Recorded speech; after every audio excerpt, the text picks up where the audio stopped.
bisa mengelompokkan tumbuhan berdasarkan jenis daun. Yang ketiga, anak-anak bisa mengelompokkan tumbuhan berdasarkan batang. Yang keempat, anak-anak bisa mengelompokkan tumbuhan berdasarkan bijinya.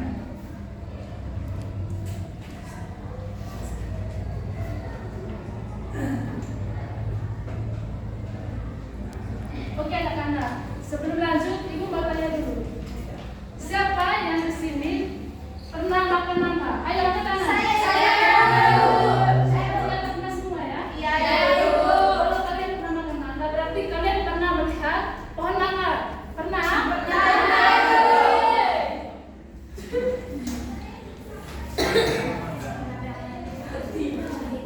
Oke anak-anak, penggolongan tumbuhan yaitu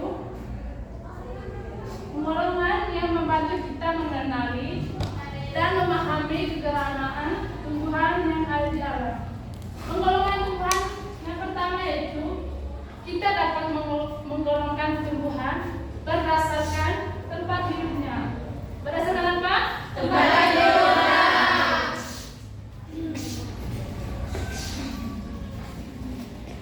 Penggolongan berdasarkan tempat hidup yang pertama yaitu ada di daratan, ada di air. Ada di apa?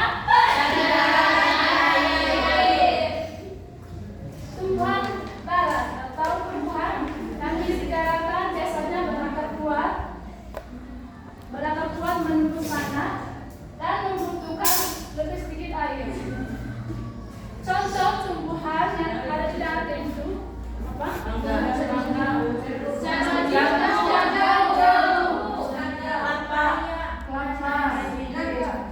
Sekarang tumbuhan yang ada di air. Kerta yang lagi. Rumput. Oke, anak-anak itu tumbuhan yang hidup di air. Yang kedua, penggolongan berdasarkan jenis daun. Daun tumbuhan memiliki bentuk yang berbeda-beda. Berdasarkan bentuk daunnya, tumbuhan digolong menjadi berdaun lebar dan berdaun sempit atau jarum.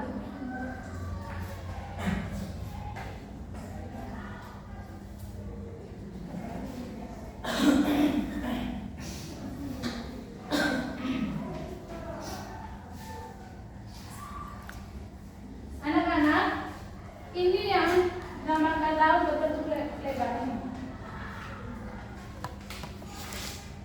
Sudah lihat? Sudah, Ibu.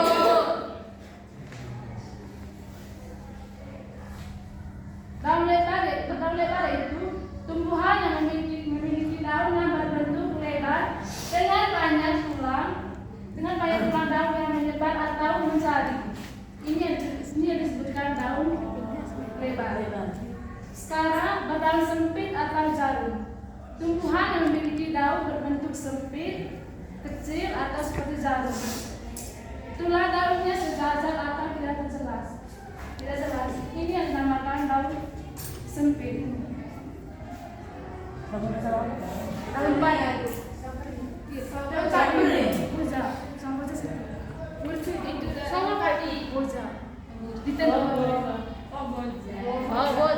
Sudah lihat? Oke, daun sempit ini daun sempit ini adalah sejajar. Dia tidak melebar atau tidak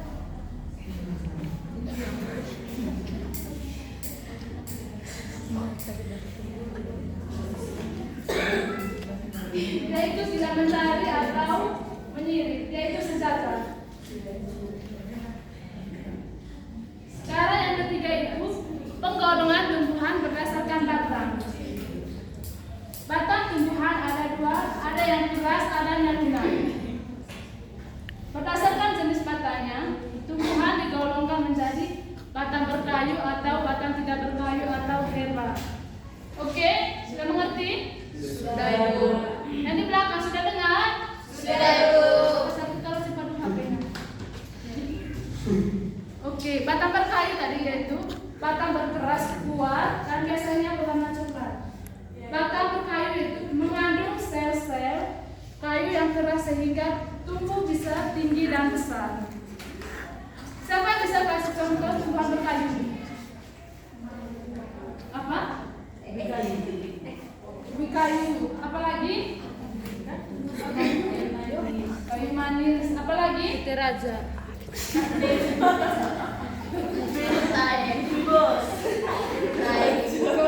Ada lagi? Ada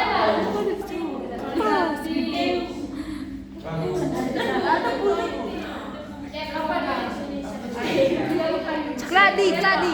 Kladi.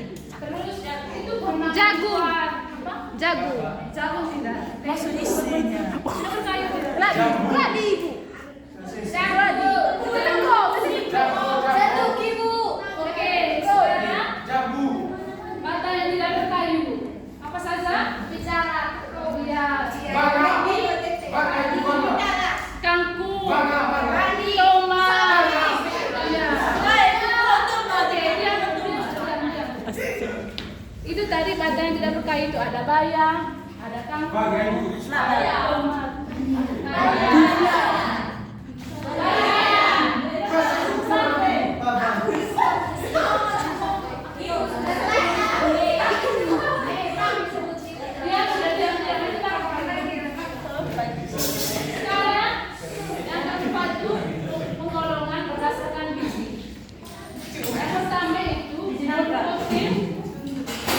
Monoflotil atau berkesan. Ciri-ciri tumbuhan monoflotil atau berkesan yang pertama itu biji hanya memiliki satu kuping. Yang kedua, daun bersempit dengan tulang sejajar. Yang ketiga, akar serabut. Contohnya itu padi, iya, jagung, kelapa, pisang, dan nanas. Apa ya? Sekarang dikutip. Mangga, iya, betul. Apa lagi? Apa lagi? Jeruk.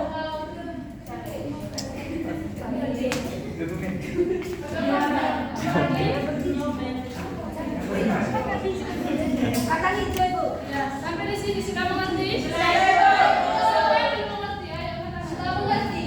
Mengerti ya. Sekarang kita bisa tugas. Tugasnya dalam bentuk kelompok. Ambil banjir. Berarti kelompok sudah ya?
kedua, mengelompokkan berdasarkan daun. Yang ketiga, berdasarkan batang. Dan yang keempat, berdasarkan biji. Oke, mengerti? Kalau sudah mengerti, pembelajaran kita hari ini cukup sampai di sini. Dan setelah Ibu ada PR. Kasih jalan.